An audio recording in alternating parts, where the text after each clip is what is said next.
Jumpa kembali dengan saya di mata kuliah rekayasa perangkat lunak. Pada kesempatan ini saya akan menjelaskan tentang siklus hidup perangkat lunak. Dan untuk tujuan pembelajaran dari pertemuan ini adalah pertama kita nanti akan memahami konsep siklus perangkat lunak.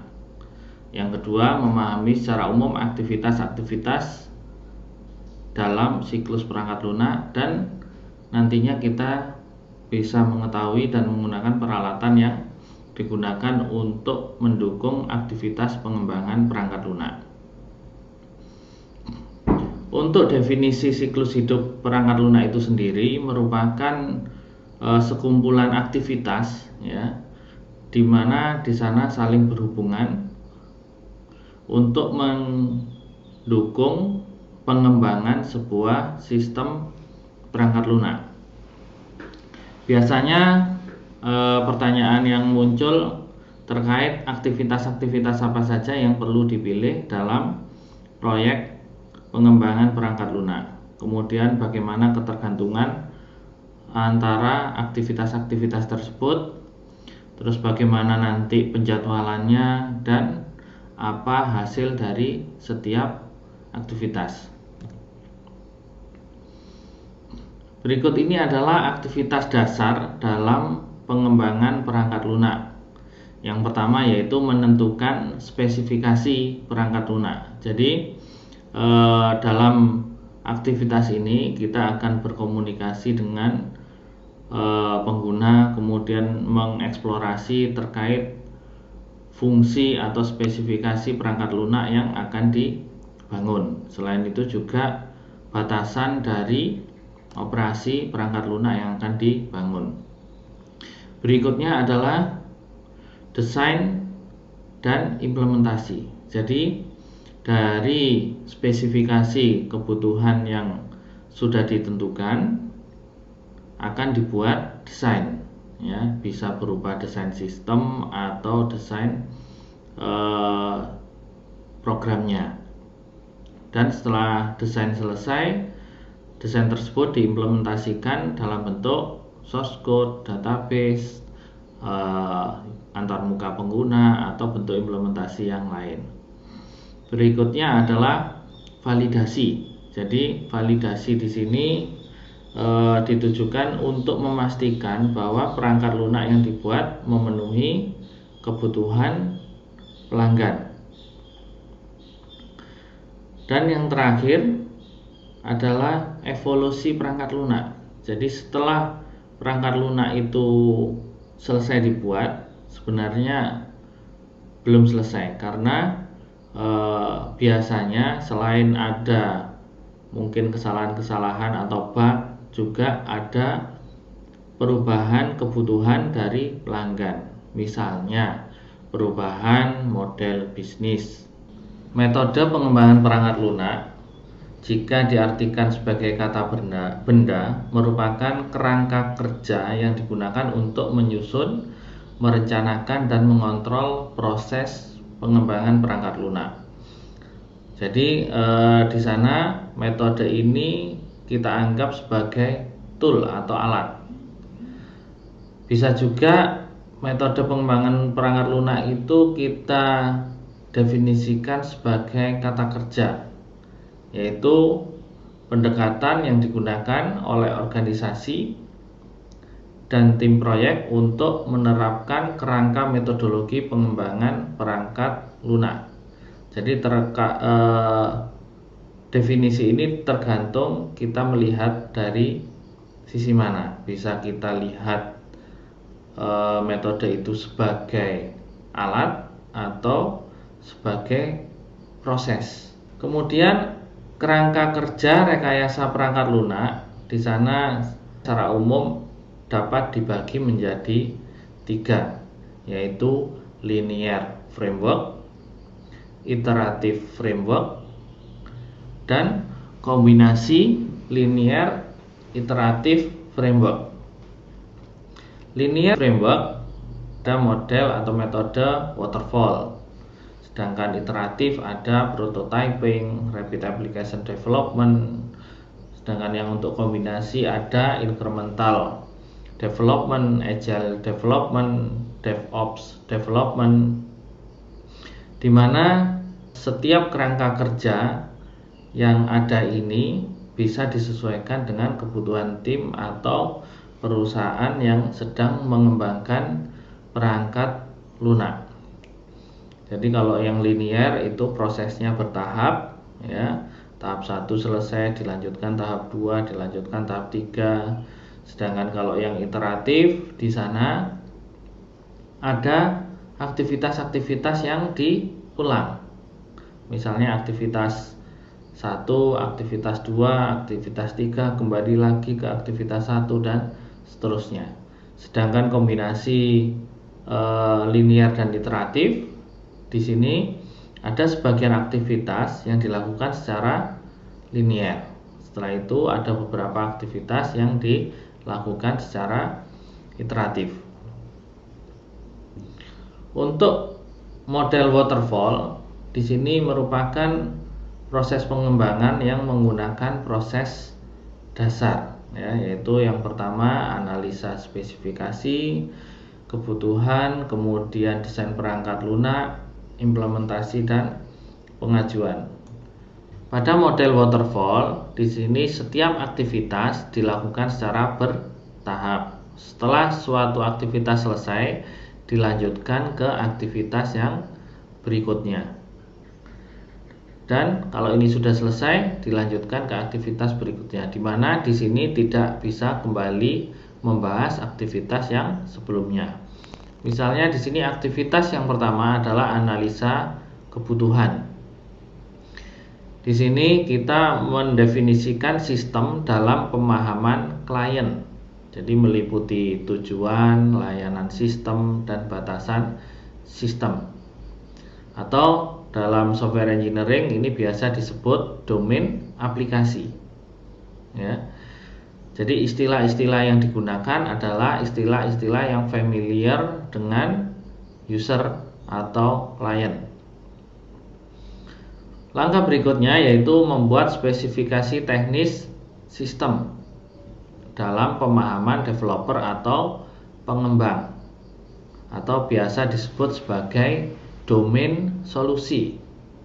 Jadi di sini dilakukan aktivitas desain, ya, baik itu desain software atau hardware, dan istilah-istilah yang digunakan di sini adalah istilah teknis, ya. Saya ulangi, yang sebelumnya ini domain solusi. Yang digunakan adalah istilah-istilah yang familiar dengan pelanggan, klien atau user. Sedangkan yang di sini adalah domain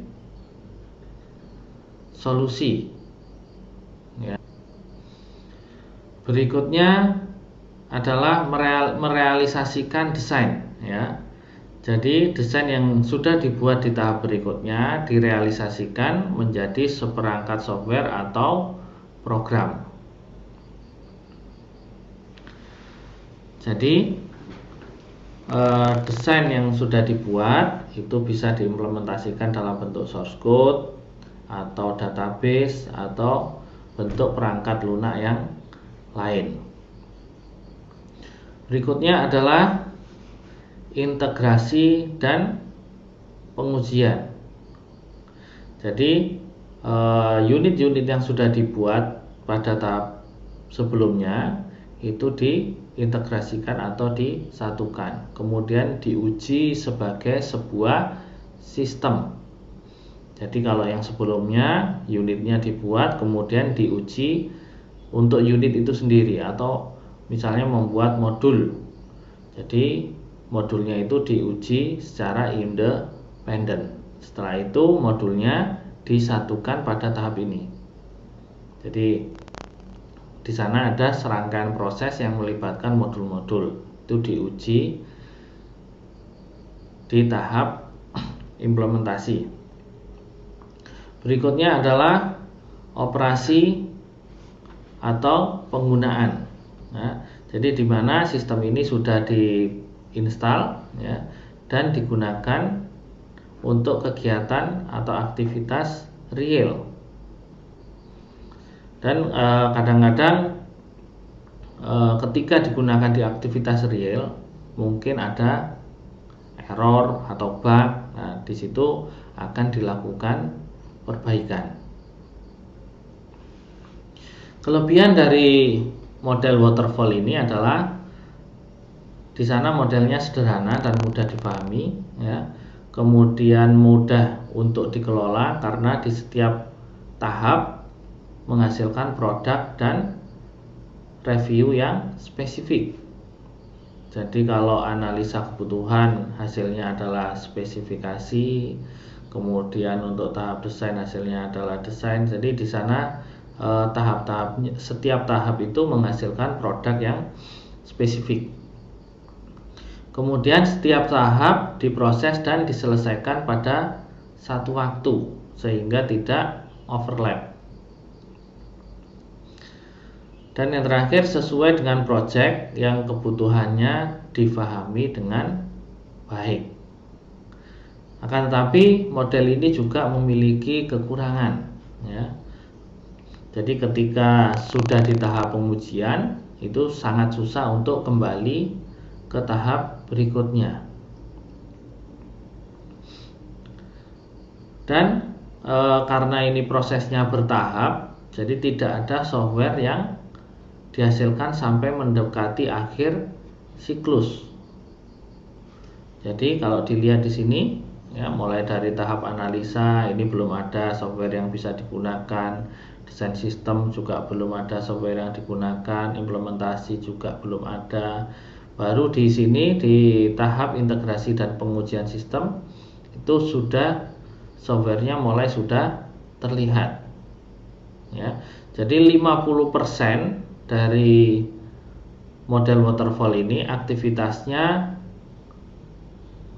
aktivitas desain, ya, sedangkan sisanya baru aktivitas membuat program atau sistem. Model waterfall ini sesuai digunakan untuk membangun sistem embedded atau misalnya Internet of Things, karena di sana perangkat keras yang tersedia tidak fleksibel sehingga tidak mungkin untuk menunda keputusan tentang fungsionalitas perangkat lunak sampai perangkat lunak itu diimplementasikan. Jadi kalau kalian ingin membuat sistem yang banyak menggunakan hardware, nah model waterfall ini cukup sesuai. Model waterfall ini juga sesuai untuk sistem kritis, yaitu di mana sistem yang spesifikasi dan desainnya sangat mahal ketika diperbaiki pada tahap implementasi. Jadi desainnya itu harus benar-benar fix. Berikutnya adalah juga cocok di sistem perangkat lunak yang cukup besar, ya, dimana di sini dikembangkan oleh beberapa tim atau mitra, sehingga spesifikasi yang dibuat harus benar-benar jelas dan tidak berubah-ubah, sehingga masing-masing tim bisa mengembangkan perangkat lunak secara independen. Model prototyping, metode untuk membuat perangkat lunak yang cepat. Jadi di sana dilakukan dengan cara komunikasi dengan user atau customer, setelah itu langsung dibuat. Kalau sudah dibuat, dievaluasi, kemudian dikomunikasikan lagi dengan customer, kira-kira menambahkan fungsi apa lagi, ya, atau fitur yang baru. Setelah itu dibuat lagi, setelah itu dievaluasi dan seterusnya. Metode prototyping ini kelebihannya membutuhkan waktu yang cepat. Kemudian penentuan kebutuhan lebih mudah diwujudkan. Dan customer atau user bisa memeriksa prototipe di awal tingkatan. Nah, di sini perangkat lunak itu mudah disesuaikan dengan kebutuhan dan keinginan pelanggan. Jadi di sini tidak ada proses desain yang lama, jadi cukup membuat mockup langsung membangun. Setelah itu dievaluasi, kemudian dikomunikasikan lagi jika ada penambahan fitur dan seterusnya. Kekurangan dari metode prototyping ini, di sana perancangannya dan analisanya terlalu singkat. Ya, kadang-kadang karena terlalu singkat ini tidak mencerminkan kondisi sebenarnya. Dan biasanya juga kurang fleksibel dalam menghadapi perubahan. Jadi karena prosesnya cepat, hanya mengcapture pada saat itu saja dan tidak mempertimbangkan perubahan-perubahan yang mungkin terjadi. Di sini biasanya pengembang juga kadang-kadang membuat kompromi, ya, yaitu dengan menggunakan sistem operasi dan algoritma yang kurang sesuai. Metode prototyping ini cukup sesuai digunakan ketika kita membuat perangkat lunak di mana customer atau usernya tidak bisa menyampaikan kebutuhan yang jelas. Misalnya, customernya, saya ingin dibuatkan aplikasi jual beli yang bagus sekali, tapi ketika ditanya bagusnya seperti apa, mereka tidak tahu. Nah, di sana dari sisi pengembang, di sana perlu membuatkan mockup terlebih dahulu. Jadi ditunjukkan apakah yang seperti ini yang diinginkan. Kalau tidak, diberi contoh yang lain. Jadi di sini customer bisa terbantu. Dan kadang-kadang di sini interaksi sistem dari pengguna juga cukup sulit, dalam arti sulit dibayangkan, sehingga perlu dibuatkan prototype.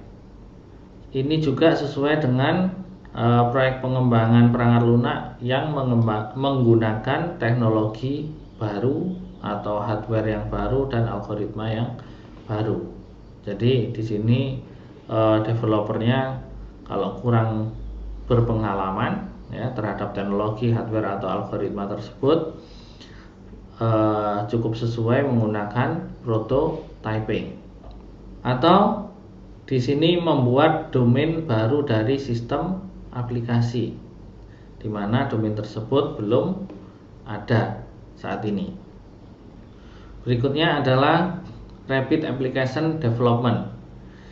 Jadi di sini hampir sama dengan prototyping. Bedanya tahap requirement atau analisa kebutuhan di sana dilakukan sekali.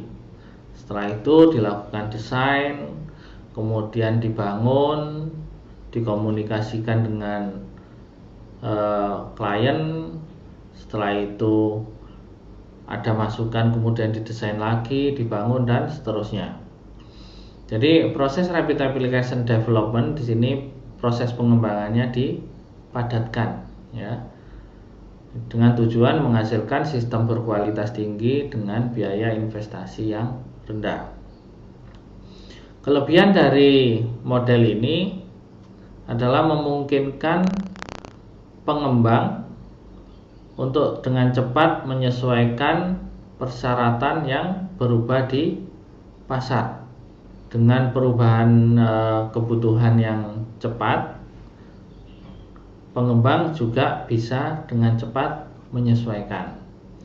Kekurangannya di sini membutuhkan komposisi tim yang stabil. Dalam arti di sini dalam tim mereka sudah benar-benar menguasai teknologi dan sudah biasa bekerja sama, dan pengembang juga memiliki pengetahuan, ya, yang mendalam tentang area di mana aplikasi ini digunakan. Rapid Application Development ini cukup efektif digunakan dengan proyek yang tujuan bisnisnya ditentukan dengan baik. Kemudian kelompok penggunanya juga sudah jelas, jadi targetnya sudah jelas, sehingga proyek ini bisa cepat diselesaikan.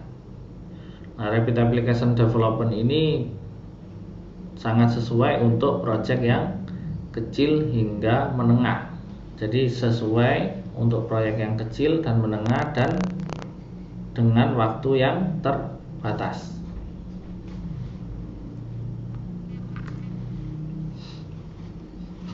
Berikutnya adalah pengembangan incremental. Jadi di sini sistem dikembangkan sebagai serangkaian versi. Jadi ada versi 1, versi 2 dan seterusnya. Jadi versi-versi ini dibuat berdasarkan umpan balik dari pengguna.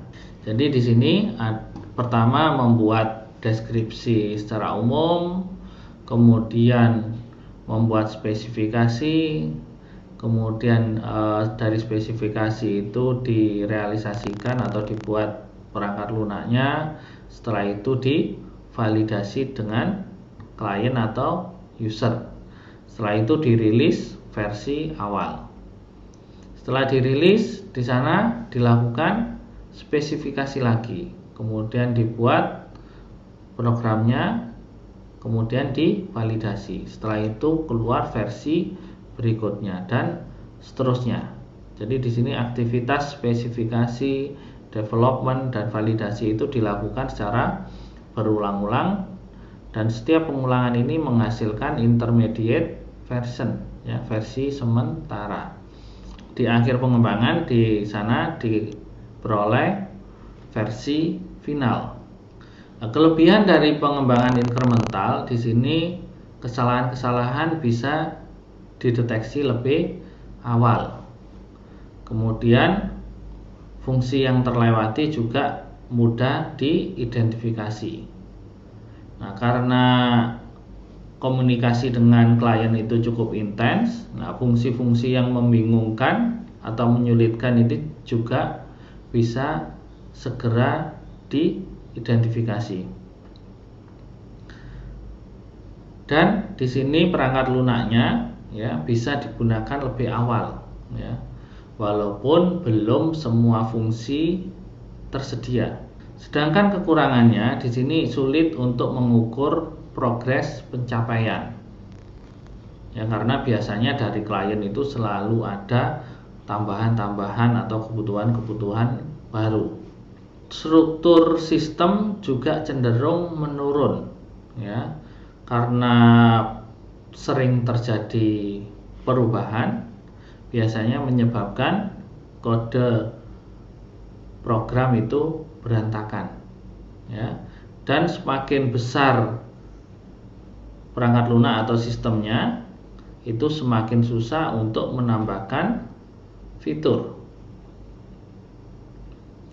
Dan secara umum di sini biasanya menghasilkan program yang kurang terstruktur. Jadi kalau mau membuat program yang strukturnya cukup bagus dengan model pengembangan incremental, di sini membutuhkan programmer yang cukup handal. Untuk pengembangan incremental di sini sesuai untuk pengembangan sistem yang membutuhkan interaksi dengan pengguna. Ya, jadi misalnya sistem online, kemudian aplikasi web, aplikasi mobile yang dimana di sana perangkat lunak itu sangat membutuhkan interaksi dengan pengguna. Pengembangan incremental ini juga sesuai dengan pengembangan sistem yang spesifikasinya kurang detail. Jadi detailnya belum tahu. Jadi dengan proses increment tadi akan ditemukan detail-detail yang baru. Untuk pengembangan inkremental ini efektif untuk membuat sistem yang relatif kecil dan juga cocok untuk mengembangkan subkomponen-komponen sistem yang lebih besar. Berikutnya adalah agile development. Jadi di sini dilakukan perencanaan, kemudian dilakukan kolaborasi ya, dengan user untuk membangun sistem. Setelah itu di deliver, disampaikan ke user, dan di sini software atau perangkat lunaknya sudah bisa digunakan lebih awal. Setelah itu dilakukan review ya, kemudian dilakukan kolaborasi lagi dan di deliver. Jadi di sini pengembangan perangkat lunak dilakukan dengan iterasi yang berisi peningkatan kecil dari fungsionalitas baru. Nah, bentuk lain dari agile development diantaranya ada Scrum, kemudian Crystal, Extreme Programming, ya, Feature Driven Development. Ya, untuk kelebihannya, di sini memungkinkan perangkat lunak dirilis dalam iterasi. Kemudian rilis berulang ini meningkatkan efisiensi dengan memungkinkan tim menemukan dan memperbaiki kerusakan ya, serta menyelaraskan harapannya sejak dini. Jadi kalau ada kesalahan itu lebih cepat diketahui dan diperbaiki. Kemudian pengguna juga bisa menyadari manfaat perangkat lunak dari awal ya. Jadi agile development ini hampir sama dengan prototyping ya, dilakukan secara berulang, cuma bedanya di agile development di sana ada ini proses deliver ya. Di sini aplikasinya sudah benar-benar bisa digunakan ya, kemudian baru dilakukan review.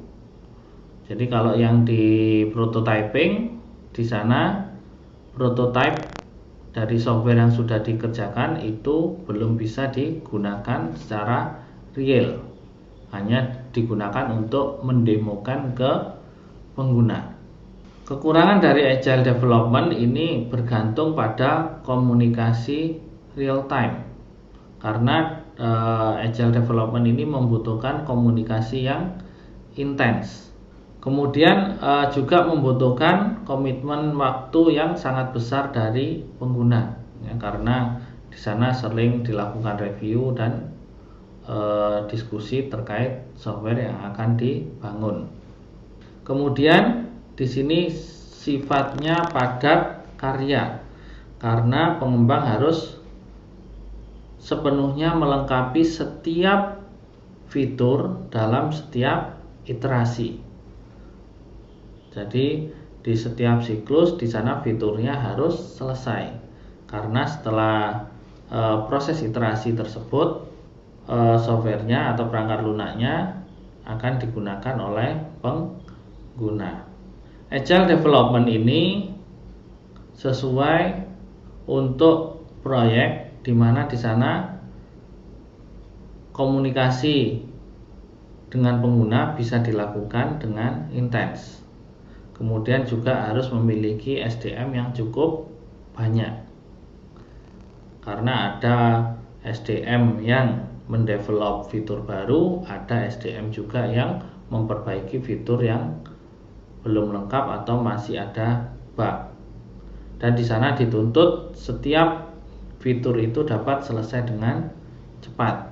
Agile development ini juga sesuai untuk waktu pengembangan yang cukup panjang, karena di setiap fitur dilakukan satu siklus, sehingga untuk membangun perangkat lunak yang fiturnya cukup banyak ya pastinya membutuhkan siklus yang cukup banyak. Ini sesuai untuk misalnya perangkat lunak yang berbasis layanan. Berikutnya adalah model integrasi dan konfigurasi. Jadi model integrasi dan konfigurasi ini biasa disebut komponen based software engineering. Jadi di sini sistem atau perangkat lunak tidak dibangun dari nol, akan tetapi menggunakan komponen-komponen yang sudah tersedia. Jadi tahapnya diawali dari membuat spesifikasi kebutuhan. Di sini merupakan persyaratan awal sistem yang diusulkan, dan di sini tidak diuraikan secara rinci, tapi harus mencakup deskripsi singkat tentang persyaratan penting dan fitur sistem yang diinginkan. Setelah itu dilakukan penemuan dan evaluasi perangkat lunak yang sudah ada. Jadi di sini dilakukan eksplorasi, ya, dicari perangkat-perangkat lunak yang mungkin bisa digunakan kembali dan dilakukan evaluasi terhadap perangkat lunak tersebut. Setelah itu dilakukan penyempurnaan kebutuhan. Jadi spesifikasi kebutuhan yang belum detail tadi digabungkan dengan pengetahuan terkait perangkat lunak yang sudah ada, ya, dijadikan sebuah kebutuhan yang detail, ya, spesifikasi kebutuhan yang detail. Jadi persyaratan atau kebutuhan yang sebelumnya dimodifikasi, ya, untuk mencerminkan komponen-komponen yang tersedia. Nah, kalau secara umum sistem atau aplikasi itu sudah tersedia, maka tinggal melanjutkan konfigurasi sistem aplikasi. Akan tetapi kalau komponen-komponen tersebut belum lengkap, ya, atau masih kurang banyak, ya, di sana perlu dilakukan penyesuaian komponen atau membuat komponen yang baru. Setelah itu baru diintegrasikan. Integrasi dan konfigurasi, ya, kalau sistemnya itu atau aplikasinya sudah tersedia, ya, utuh, maka dilanjutkan konfigurasi. Kalau misalnya masih ada komponen yang belum lengkap, bisa dilakukan penyesuaian komponen atau membuat komponen yang baru. Kelebihan dari model komponen based software engineering di sini adalah perangkat lunak yang perlu dikembangkan sedikit dan mengurangi biaya dan resiko. Kekurangannya, sistem bisa saja tidak sesuai dengan kebutuhan pengguna. Penggunaannya hampir semua komponen tersedia untuk memenuhi kebutuhan, ya. Biasanya dalam komponen based software engineering ini banyak menggunakan software-software open source, ya, dimana software yang tersedia juga tersedia source code-nya dan bisa dengan bebas untuk dimodifikasi. Berikut ini adalah jenis-jenis komponen perangkat lunak, ya, yang biasa digunakan. Yang pertama, sistem aplikasi yang berdiri sendiri yang dikonfigurasi untuk digunakan di lingkungan tertentu. Jadi di sini sistem aplikasinya sudah tersedia dan kita tinggal mengkonfigurasi agar sesuai dengan kebutuhan klien atau user. Jenis yang kedua adalah koleksi objek yang dikembangkan sebagai komponen atau paket. Di sini biasanya menggunakan library, di mana di sana terdapat koleksi objek-objek, ya, atau kelas yang bisa digunakan kembali. Atau bisa juga komponennya berupa layanan web atau web service, ya, yang telah dikembangkan sesuai dengan standar layanan. Jadi nanti dari web service yang sudah ada, kita tinggal melakukan pemanggilan dari aplikasi yang kita kembangkan. Dari model siklus hidup perangkat lunak yang sudah saya jelaskan, bisa kita simpulkan pada dasarnya di model-model tersebut terdapat 4 aktivitas ya. Yang pertama adalah pembuatan spesifikasi, kemudian development, ketiga adalah validasi dan evolusi. Nah, spesifikasi perangkat lunak atau requirement engineering ya.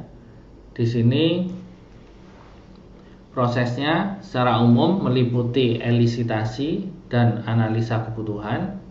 Jadi di sini dilakukan komunikasi dengan stakeholder terkait kebutuhan yang harus disediakan oleh sistem. Kemudian hasilnya adalah spesifikasi kebutuhan yang didefinisikan secara rinci, di mana spesifikasi yang dibuat ini nanti divalidasi dengan user atau klien. Berikut ini adalah aktivitas dalam membuat spesifikasi perangkat lunak. Jadi di sana dilakukan elisitasi kebutuhan dan analisa, di mana proses ini akan menghasilkan spesifikasi kebutuhan dan deskripsi sistem. Setelah itu spesifikasi kebutuhan ini dilakukan validasi. Ya, validasi ini dilakukan dengan komunikasi dengan user dan klien untuk memastikan bahwa spesifikasi kebutuhan yang dibuat sesuai dengan kebutuhan user atau klien. Jadi nanti dari deskripsi sistem, kemudian kebutuhan user dan sistem itu digabungkan menjadi dokumen kebutuhan. Dalam aktivitas development, di sana ada aktivitas desain perangkat lunak dan implementasi. Di mana desain perangkat lunak di sana tujuannya adalah merancang struktur perangkat lunak untuk merealisasikan spesifikasi, dan hasilnya di sana ada desain sistem, desain objek, atau desain algoritma. Sedangkan implementasi di sana aktivitasnya yaitu menerjemahkan dari desain perangkat lunak ya menjadi sebuah program yang bisa dieksekusi. Jadi desain perangkat lunak dan implementasi ini terkait erat ya. Jadi susah untuk dipisahkan. Berikut ini adalah proses desain, di mana proses desain ini inputannya dari informasi platform, kemudian spesifikasi kebutuhan dan deskripsi data. Setelah itu dari inputan ini dilakukan aktivitas desain, meliputi desain arsitektur, desain interface, desain komponen, dan desain database. Jadi biasanya mahasiswa itu sering melakukan kesalahan ya. Jadi kesalahannya adalah mendesainnya dulu, baru interface-nya. Nah, itu tahap yang keliru, karena ketika mendesain database dasarnya adalah inputan dari mockup ya, atau interface design. Jadi di sini dilakukan desain arsitektur, setelah itu desain interface, desain komponen, baru desain database. Nah, output dari proses desain ini diantaranya ada arsitektur sistem, kemudian spesifikasi database, spesifikasi interface, dan spesifikasi komponen. Baru setelah proses desain tersebut dilakukan implementasi. Jadi desainnya diimplementasikan dalam bentuk program, database, atau konfigurasi sistem. Dalam implementasi ini juga dilakukan aktivitas debugging, yaitu menemukan kesalahan-kesalahan program dan memperbaikinya. Setelah proses implementasi, ya, software yang telah dibuat itu dilakukan verifikasi dan validasi dengan tujuan untuk memastikan bahwa sistem yang dibuat sesuai dengan spesifikasi. Jadi dalam validasi ini melibatkan proses pemeriksaan dan peninjauan serta pengujian sistem. Jadi nanti kasus uji, ya, yang dibuat, yang digunakan itu diturunkan dari spesifikasi, ya, dan menggunakan data real. Dalam tahap pengujian di sana ada komponen testing, ya, dimana di sini pengujiannya dilakukan per unit atau per modul. Setelah itu dilakukan sistem testing. Jadi di sini dari komponen-komponen yang dibuat itu disatukan, ya, kemudian dilakukan suatu proses bisnis. Kalau sudah dilakukan acceptance testing. Acceptance testing ini pengujiannya melibatkan pelanggan. Dan yang terakhir dari aktivitas pengembangan perangkat lunak yaitu evolusi perangkat lunak. Jadi setelah perangkat lunak itu jadi dan digunakan oleh user, di sana biasanya terdapat perubahan-perubahan yang ingin dilakukan user atau klien. Jadi ketika melakukan perubahan, ya, di sana dilakukan aktivitas mendefinisikan kebutuhan perubahannya. Perubahannya yang dibutuhkan itu seperti apa? Kemudian dilakukan pemeriksaan terhadap sistem yang sudah berjalan, ya. Baru setelah itu dilanjutkan ke perubahan sistem yang akan dilakukan. Tahap berikutnya modifikasi sistem dan diperoleh sistem yang baru. Nah, untuk peralatan pengembangan perangkat lunak di sana cukup banyak, ya. Jadi misalnya dalam pembuatan model sistem kita bisa menggunakan Microsoft Visio, kemudian dia ada Star UML, ada Visual Paradigm atau software-software desain sistem yang lain. Untuk pembuatan kode dari model yang sudah dibuat bisa menggunakan IDE, ya, diantaranya ada IntelliJ IDEA, Eclipse, NetBeans atau IDE yang lain. Kemudian dalam membuat desain antarmuka kita bisa juga menggunakan tool seperti Adobe XD, ya. Nah, untuk debugging kita bisa menggunakan fasilitas yang sudah terintegrasi dengan IDE, ya. Jadi biasanya di IDE itu sudah ada fasilitas untuk debugging, ya, misalnya di IntelliJ IDEA, di Eclipse, NetBeans itu juga sudah ada fasilitas debugging. Kemudian dalam pengembangan perangkat lunak, ya, kita akan sangat terbantu jika menggunakan pengelolaan versi dari perangkat lunak yang kita bangun, ya. Yang paling umum menggunakan Git, ya. Sedangkan penyedia layanannya cukup banyak, ada GitHub, ya, dan juga penyedia-penyedia yang lain. Demikian yang bisa saya sampaikan terkait siklus hidup perangkat lunak. Nah, nanti jika ada pertanyaan silakan disampaikan di forum yang sudah disediakan. Saya cukupkan sekian. Waalaikumsalam warahmatullahi wabarakatuh.